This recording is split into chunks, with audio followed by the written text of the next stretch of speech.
Yan mga boss. Sisilip ko muna itong ano kong nagawa kong M4 mga boss. Pero bago ang lahat mga boss, shoutout kay Adventure TV, Borloloy, Sir Borloloy, tsaka kay Papalas Journey. Papalas Journey, pa-support din po yung channel niya. Meron siyang channel mga boss eh. Ano sa yung mix din yung ano niya sa dagat, ganyan, mga video niya.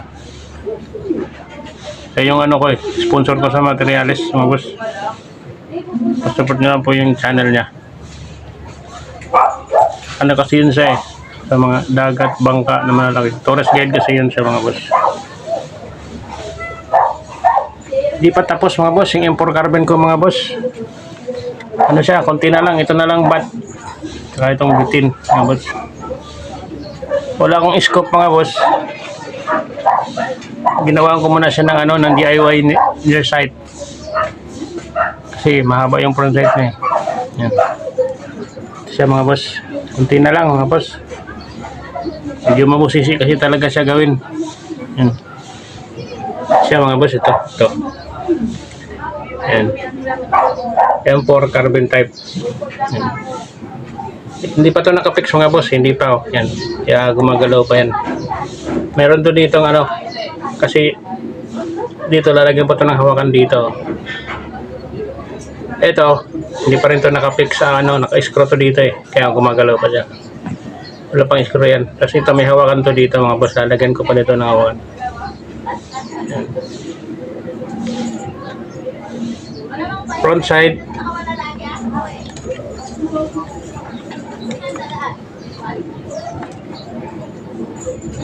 Yan, ito yung front sight niya. Yung sight naman to. Yan. Medyo mabusisi talaga sa gawin mga boss kasi ano, ang dami niyang mga pautot. Sa lahat ng ginawa ko, medyo dito ako na nahirapan, saka natagalan. Napakarami pati niyang may tiban na nagamit mga boss, hindi pa nga tapos, pero konti na lang. Yan. Ito pati yung ano na to, may para siyang maputi mga boss. So ito. Hindi yan tape, ano yan mga boss, PVC rin yan na puti.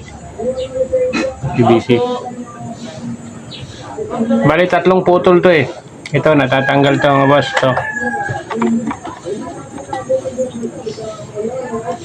Saka ito natatanggal din to, itong barrel. Natatanggal din yan. Si ano kasi, nagawa ko na ito, si Sir Borloloy. Nag-request kasi siya, sabi niya, gawa daw ako ng M4. Nangyari daw lahat sa PVC. Huwag daw akong gagamit ng galing sa mga laruan ng bata. Yan. Ito, Sir Borloloy, ito na yung request mo. Nangyari lahat sa PVC. Kung meron mang hindi PVC dito, itong barrel to. Ito, tubo. GI pipe kasi yan eh. Yan ang nilagay ko para wala talaga siyang yukuan kahit uminit. Ito yung magazine niya. Magazine. Hindi ko pa na ano to kung ilang rounds ang papasok dito. Bilang. May lock na rin to. Yan. Ito ang lock niya. Ito. Ito. Yan. Ito. Ang blue na yan. Pero konti na lang gagawin dito. Ito na lang yung bat niya. Yung wiring nito ano lang naman to, i-connect lang dito sa loob. Saka ito, tatakpan pa to eh. Ito. Konti na lang yan. Ito. Ito pala mga boss, may nakapansin ito eh. Yung video ko nung isa, yung una. Ito yung wire niya. Ito. May nakapansin. Parang baliktad. Parang baliktad nga kasi dito. Nandito agad siya. Dapat nandito eh. Pero hindi yan baliktad. Boss. Abang ito. Ito yung abang para dito. Sa trigger. Ito. Pinasok ko kasi sa loob ang ano nito mga boss, ang wire nasa loob dito ng chamber. Pag kalabit ng trigger, dito yan i-spark. Dito, nandito ang dulo niyan sa loob mga boss. Ayun o. Yan, nandyan. Pinasok ko sa loob. Kaya para siyang baligtad na dito agad na connect. Hindi, diretso dito yan. Tinago ko sa loob para konti lang wire na ano, na nakalabas. Tinago ko, tapos nandito yung dulo. Labas ko yung dulo para connect dito. Dati, medyo alanganin din ako mga boss na ipasok to sa loob.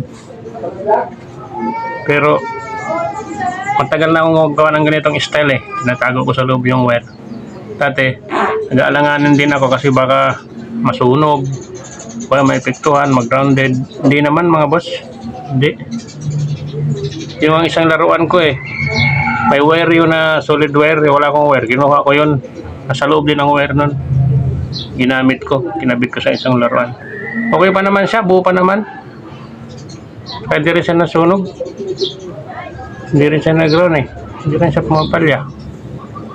Kaya tinuloy-tuloy ko na lang yung ganun. Tinatago ko. E kung di talaga siya obra, di hindi ko itutuloy-tuloy yun. Ay yung isa kong laruan yun, no, nasa labas ang wiring nun. Dito. Yun pa ang nagpalya. Itong nasa loob, hindi siya pas pumalya eh. Tinatago sa loob kasi para konti lang yung wire na nakalabas. Kaya hindi na ako masyadong magano dito. Yan. Yung ano nito, mga boss, magazine nito, okay na rin siya. Hindi ko pa lang siya natitesper nga kasi may wala pa yung butin hindi pa na ano. Naka-set up na rin yung ano, yung ano na lang niya dito, yung design na lang. Naka-set up na rin yung check valve niya. Yan. Naka-set up na.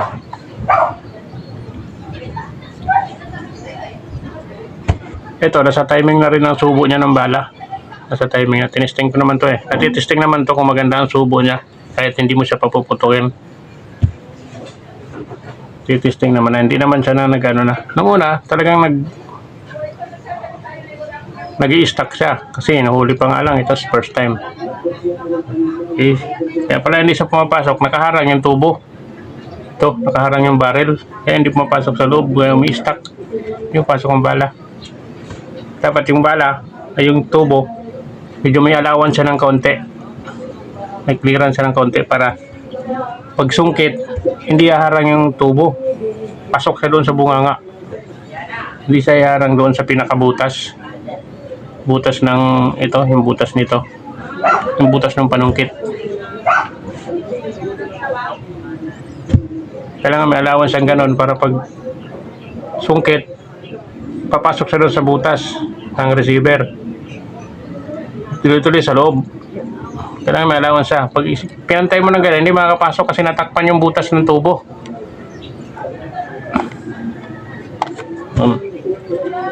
Ito ang kasahan niya. Boss, kasahan niya to.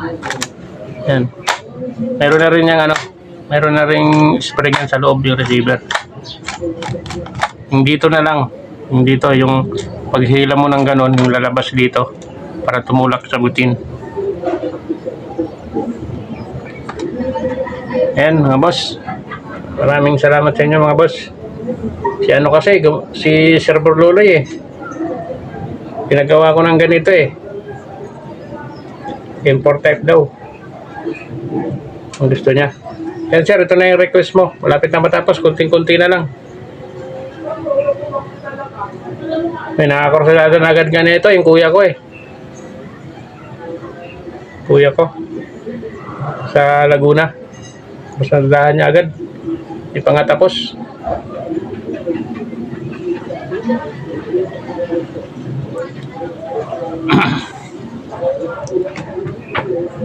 Yan.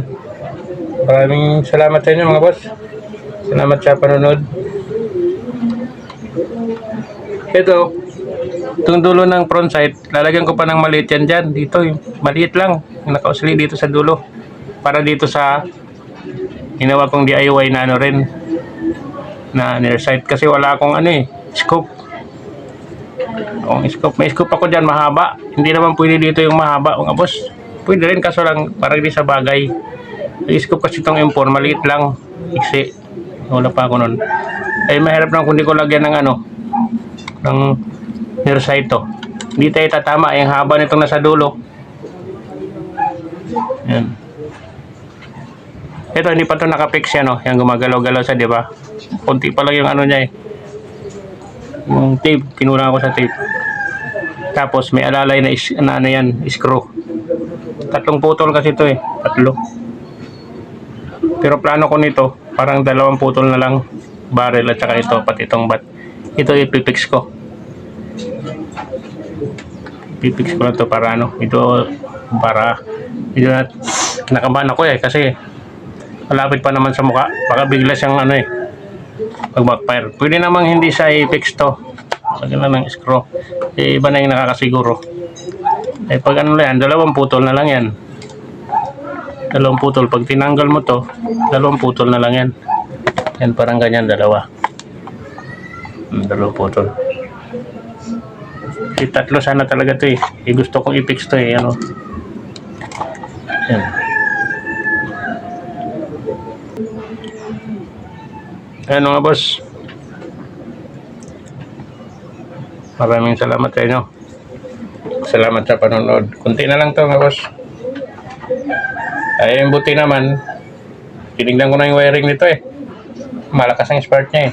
Yung buti naman, huli ko na rin yung butin, eh. Paano paputukin? Butin type. At tinatapos ko na lang to.